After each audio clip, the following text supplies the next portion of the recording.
Муфтият орозо айы Кыргызстанда 2 апрелде башталат тургандыгын кабарлады. Мусулмандар 30 күндө орозодо күн чыккандан күн батканга чейин тамактанбай, сууда ичпей жана жаман иштерден алыс болушат. Бул тууралуу кенен сөз кылалы деп Кыргызстан мусулмандарынын Назирети муфтийинин орун басары студиябызга Жорой Ажы Шергазиев агайды чакырганбыз. Устаз, куш келдиңиз. Куш бакылсын. Кутмандуу таңыңыз менен. Сөзүбүздүн башын ушул мына кечээ жакында эле Битир садаганын баягы өлчөмү бекитилди. 56 сомдон 717 сомго чейин болду. Бул кандайча чечилет жана 717 сом деп кандайча ал дагы билет. Кимдер аны бере алат? Бисмиллахир-рахманир-рахим. Эң алгач жараткан Аллах субханаху ва таала чексиз мактоолор болсун. Андан кийин бизге туура жолду көрсөткөн сүйүктүү пайгамбарыбызга салават саламдар болсун. Азыр чындыгында бардык мусулмандар алдыда келаткан бир кубанычтуу берекелүү күндөрдү күтүп атабыз. Бул болсо дагы ошо 2 апрель күнү биринчи ооз жабар күн болот орозонун. Ал эми 1 апрель күнү баарыбыз кечинде Кудай буйрса таравих намазына жыйналып окуганга аракет кылабыз. Анан ушул орозодогу дагы бир өзгөчөлүктөрдүн бири бул битир садака деп айтылып келет. Бул битир садака пайгамбар саллаллаху алейхи ва саллям өз сөзүндө айтат. Бул битир садаканы парз кылынды орозо кармоочуларды тазалоо үчүн. Кээде адамды кылып орозо учурунда бир туура эмес сөздү сүйлөп коюшубуз мүмкүн, ката сүйлөп коюшубуз мүмкүн, бирөөнүн көңүлүнө тийип коюшубуз мүмкүн, артынан сүйлөп коюшубуз мүмкүн деген сыяктуучу билбестен. Мына ошого окшогон кичинекей катачылыктардан адамды тазалайт деп пайгамбарыбыз айтат. Экинчи дагы маанилүүсү тооматан ил масакин дейт. Эми баягы бизде аярлуу катмарлар бар, бир туугандарыбыз, баягы жетим жесирлер бар, кедей муктаждар бар. Мына ошолорго дагы тамак болуп эсептелинет. Мына орозо ичинде ушул битир садаканы берип туруп, эң жакшы күндөрү айыттан алдың намазга чейин берилсе да жакшы болот дейт. Мына ошол айыт күнү элдер баары майрамдап аткан учурда мына 30 күн сабырдуулук кылып орозо кармагандан кийин Алла Таала мына силерге майрам деп орозо айтып берип атпайбы? Бири-бириңер менен мамиле кылгыла, зыярат кылгыла деп. Ошол күнү муктаж адамдар дагы мындай айыттын айыт экендигин сезип муктаж болбосун дейт. Аларга да үй бүлөлөрүнө жүрөгүнө кубанычты киргизүү үчүн Алла Таала мына ушул битир садаканы парз кылды дейт. Андан кийин битир садака негизги философиясы мурда китептерде айтылганда адамдардын негизги колдонгон тамактарынан берилчү. Ошол эле мисалы будайдан эсептеп атабыз. Башка тамагың жок болсо дагы будайың болсо жашоо жүрө берет деген маани. Будайдан, арпадан, андан кийин ундан, мейизден, анан хурмадан деп ушу 5 категория менен биз чыгарганбыз. Эми эң төмөн астыңкы ба 56-дан башталса, андан кийин 80 сом болот, андан кийин 103 сом болот, андан кийин мисалы хурманын баасы 500 сом, андан кийин мейиз кымбатыраак болгондуктан бул 717. Демек адам 5 манжа бирдей болбогондуктан, ар бир адамдын социалдык абалы ар кандай болгондуктан ушул категориялардан ар бир адам өзүнүн абалына кыйналбагандай кылып битир садакасын берген болсо, кайсысынан берген болсо эле бул ошол зекеттин соогунан алынат, ошол өзүнүн негизги мусулмандык милдетинен кутулду деп эсептелинет. Бул эми баалардын алынганы базар баасына кээ бир категорияларды 1 килограмм 600 баасы деп берилет, а кээ бир категорияларда 3 килограмм 200 деп берилет. Ошону биздин мына базарларда жети дубандын базарларын карап туруп, орточо бааларын алып туруп, андан кийин бул фитир садака эсептелген тартиби ушундай. Жакшы, ошол чогулгандан кийин аны ким көзөмөлдөйт, кайсыл жака багытталып, канча өлчөмдө чогулгандыгын? Сиз айткандай ошол жети дубандагы чогулган баардык битир садака бир жерге барып чогулабы? Анан негизи сиздерге маалым болгондой бизде алымдар кеңеши бар. Ошо алымдар кеңешинин чечими бар. Биз диний башкарма мындай аткаруучу орган катары аткарабыз. Ал жерде атайын бул бөлүштүрүү жазылган. Мисалы, адамдар барып мечиттеги сандыктарга салышат да, битир садака деп жазганга салат. Мына ошол сандыкка түшкөндөрдү гана биз көзөмөлдөй алабыз. Ал эми кээ бир адамдар өздөрү эле жакындарына, билгендерине бере берет да. Ошо сандыкка түшкөндүн 60% ошол жергиликтүү мечитте калат. Ошол жерде мечитте калат, ошол мечитке ошол айылда же айлана чөйрөдө кайрылган муктаждарга кийин таратылып берилет. Анын 15% бизде райондук хатибият дейбиз, райондук хатибиятка калат. Анын 15% дагы ошол жерде кайрылган арыз менен кайрылган муктаждарга таратылып берилет. Андан кийинки 15% бул областтык казият деп коет. Биздин диний башкарманын өкүлчүлүгү бар. Ошол жерге калтырылат. Ал жакка дагы муктаждар адамдар аябай кайрылат. Андан кийин 10% биздин диний башкармага келип түшөт. Биз мына ушул жардымын көзөмөлдөй алабыз да. Сандыкка түшкөндөрдү гана. Атайын бизде текшерүү комиссия бар. Ошол атайын комиссия түзүлөт. Комиссия сандыкты комиссия менен жабып, комиссия менен ачып, ушундай тартипте бөлүштүрүлөт. Бул болсо дагы биздин ошол мусулмандарга пайдалуу болуп атат. Анын үстүнө дагы бир кайсы бир деңгээлде финансылык жакты, ушул жактагы каржылоону бул көзөмөлдөө болуп эсептелинет. Бул болсо дагы өзүнүн аябай жакшы жемишин берген. Жана пандемиядан мурдакы учурларда бир жылда 30 миллионго чейин сомдор түшүп турган.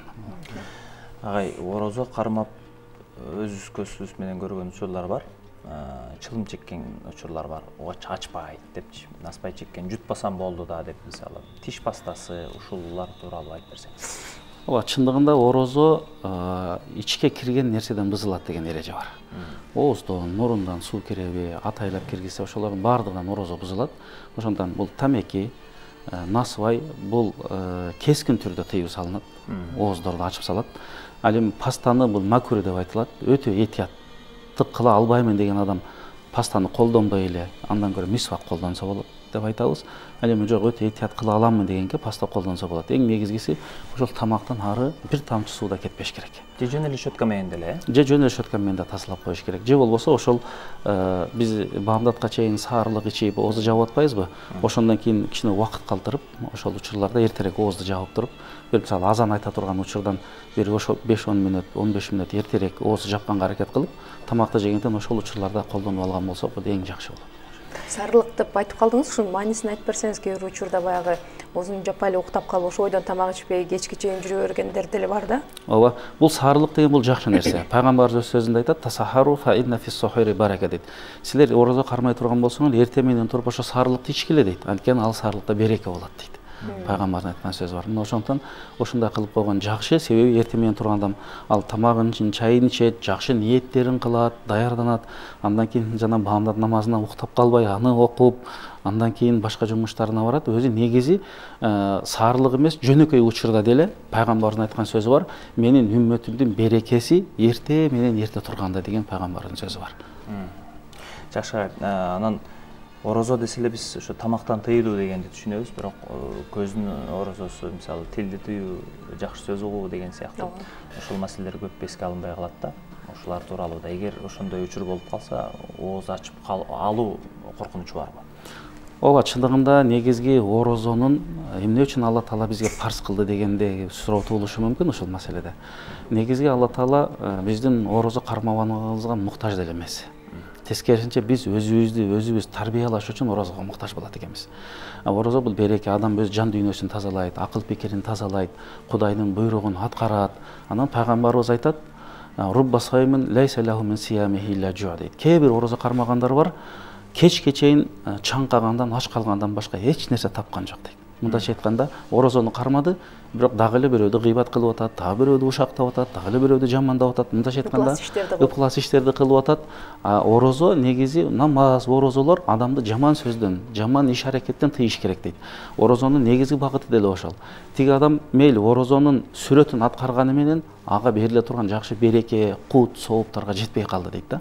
Ошондон биз ошол орозонун да даражалары бар деп айтылат. Эң жогорку даражасы биздин ашказан эле орозо кармабастан, биздин жүрөктөр да орозо кармаш керек экен. Баягы жүрөктөгү текеберчилик, башка бирөөдү кемсинтүү, мен баарынан жакшымын деп өзүнө мокума, кануу деген бул жүрөк оорулары деп айтылат да. Жүрөк оорулары деп айтат моралдык жактан. Ушулардан сактануу үчүн Алла Таала бизге орозону берип атат. Кичине кичипейил болуп, сабырдуу болуп, кечиримдүү болуп, кайрымдуулук кылып деген сыяктуу. Ошондон колдон келишинче биз мына ошол негизи шариятта орозо эмес, башка учурда деле жаман сөз сүйлөбөш керек, бирөөдү жалан айтпаш керек, калп айтпаш керек, кыянаттык кылбаш керек деп айтабыз. Ал эми орозодогу бул маселелер өзгөчө. Себеби оозубуз орозо болуп туруп, өзүбүздү көзөмөлдөгөнгө мүмкүнчүлүк бар. Сен менен бирөө муш ташып кетсе, жаман айтса дагы пайгамбарыбыз айтат: "Сен тилдебегин" дейт. Ага теңелбегин, сен бир эле сөз менен "Мен орозо болчумун" деп эле айтып кой деп пайгамбарыбыз өзүбүздү мындай тарбиялай турган насааттарды айтат да. Аял киши мисалы үчүн тамак кылып атканда анын тузун көргөнгө мүмкүнчүлүгү бар деп айтат. Анан дагы бир укканым бар, мисалы үчүн ушул кайсы бир тамактын, даамдуу тамактын жытын кере мындай жакшы көрүп жыттап койсо ачылып калышы мүмкүн депчи. Эми ошолорду жанагындай атайын барып жыттагандан алыс болуш керек. Ал эми тамакты жанагындай тузун көргөндө бул ар бир үйдө керектүү нерсе болгондуктан, мисалы ооз ачар болуп атат, кээде конокторду чакырып коебуз дегендей, же бир жака ооз ачырайын деп тамакты үйдөн бышырып да жиберген учурлар болот. Ошол учурларда аялга зарылдык үчүн бир аз өтө этияттык менен тамактын даамын көрсө болот. Бирок жутпаш керек. Жуткан болсо ооз ачылып калат. Анан эми кокустан жутулуп кеткен болсо, бул кийин ошол күнкү орозосун бир күн казасын кийин карыз кылып кармап бериш керек деп да айтылат. Ошондон өтө этияттык менен бул жерде иш кылыш керек. Ооз ачыруу жөнүндө сөз баштап калдыңыз. Анан азыркы учурда мына ысырапкорчулук менен күрөшүү боюнча көп иштер жүрүп жатат. Анан айтсаңыздар, ушул ооз ачырууда дагы ири өлчөмдө дагы ифтарларды өткөрүп, анан кезекке туруп калгандар дагы бар да. Сиздердин атайын бир Рамазан баштыкчасы акцияларды да өткөрүп жүргөнүңөр бар да. Ушул ысырапкорчулук менен күрөшүү боюнча дагы кандай иштерди баштаган турасыздар? Ооба, чындыгында ысырапкорчулук дегенде биз бир эле тамак ашты түшүнүп калбашыбыз керек да. Бизде ошондой бир түшүнүк болуп калган. Тамак ашта деле ысырапкорчулук болот экен деп. Жок, ысырапкорчулук биздин ар бир жашообузда, ар бир тармагыбызда бар. Кээде кээ бир тойлорго барып калсаң, 6-7 саат отурасың, 5-6 тамактан алып келип берет, же кете албайсың, же башка жок. Бул жерде эң негизгиси адамдын негизги капиталы болгон убакыт ысырап болуп атат. Андан ашыкча тамак ысырап болуп атат. Той топурдагы, анан маркумду узатуудагы ысырапкерчиликти айтпай эле коелу. Өзү чоң бир жеткенине жетип кетти. Анан акыркы учурда мына өлкө башчыбыздын ысырапкерчилик боюнча чыгарган жарлыгы өтө өз ордунда болду. Диний башкарма түшүндүрүү иштерди баардык аймактарда жүргүзүп атабыз. Көпчүлүк калың катмар элден бул аябай жакшы кабыл алынып атат. Ал эми орозо учурунда деле туура айттыңыз, чындыгында мечитке келип, кээ бир мечиттерге келип орун таппай учуруп калган учурлар болот. Мен жазыла албай калдым, толуп калыптыр деген учурлар болот. Ал жерде деле көбүрөөк чындыгында биз айтабыз, көп дегенде ысырапкерчилик болбош керек. Андан кийин дайыма Кыргызстан мусулмандар дин башкармасы Рамазан баштыкчасын мына өзгөчө ушул жылы да уюштурсак деген багы бир акцияны уюштуралы деп турабыз. Бардык мечиттерде башка айтканда ооз ачар баштыкчасы деп деле, мисалы кээ бир адамдар сөзсүз түрдө адамды чакырып, же ушундай бир кафеге чакырып ооз ачар кылса, ошол мына чыныгы ооз ачар деп түшүнүп калышы мүмкүн да. Жок, ооз ачардын ар кандай түрлөрү бар. Балки биз баштыкчаларды даярдап, муктаж үй бүлөлөргө ошону берген болсок, бир баштыкча менен бир жума ооз ачып калышы мүмкүн. Кээ бир чоңураак баштыкчалар болсо 15 кээде 1 айга чейин жеткен учурда биз жанагындай акцияларды уюштуруп, продукталар таратып жүргөн учурубуз болгон да. Бул альтернатива катары мына ошол пикирди дагы биз быйыл колдонгон болсок, бул чындыгында максатка ылайыктуу болот. Кээ бир адамдардын социалдык көйгөйлөрү чечилет, орозодогу бир муктаждыктары чечилет. Жакшы. Саат маселеси аймактарда 1-2-3 мүнөт айырма болуп калып атпайбы календарларда? Ошону мисалы Ошто жүрүп Бишкектин календары менен кармап алган учурлар, же болбосо сөзсүз азан менен мындай жүргөн туура болобу, кандай кылсак болот? Жок, биз ушул жерде эң көңүл бура турган нерсе бул ар бир аймактын календары бар. Кыргызстан мусулмандар дини башкармалыгы бардык дубандын жана кээ бир шаарлардын, айбактардын календарын иштеп койгонбуз. Себеби айырма 15 мүнөткө чейин, кээ бир аймакта 7 мүнөткө чейин барып калат да. Ошондуктан кайсы бир адам сапар кыла турган болсо, ошол барган жердин, мисалы мен Бишкектен ооз жаптым, Ошко барып калдым. Оштун убактысы мен ооз ачышым керек болуп калат деген сыяктуу.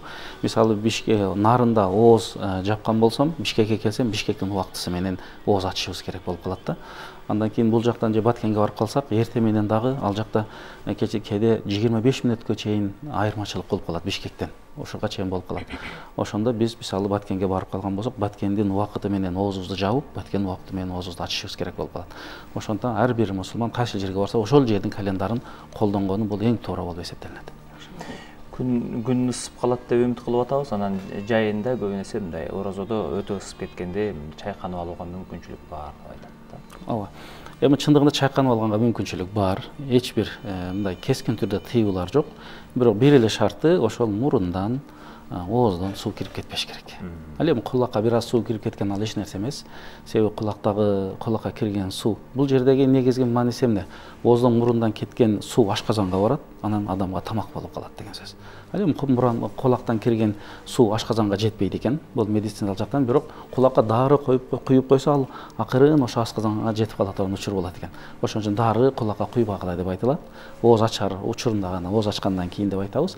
Негизи мындай салкындоо үчүн, же даарат үчүн, же жуунуу үчүн бул болот, бирок этияттыгы мурундан ооздон суу кирип кетпеш керек. Ош биз керек болсо ошол даарат алып атканда деле намазда өтө этияттык менен алгыла деп айтабыз. Мурунга оозго чайкаганда. Рахмат. Айтсаңыз 30 күндүк орозодо соңку суроо болсун.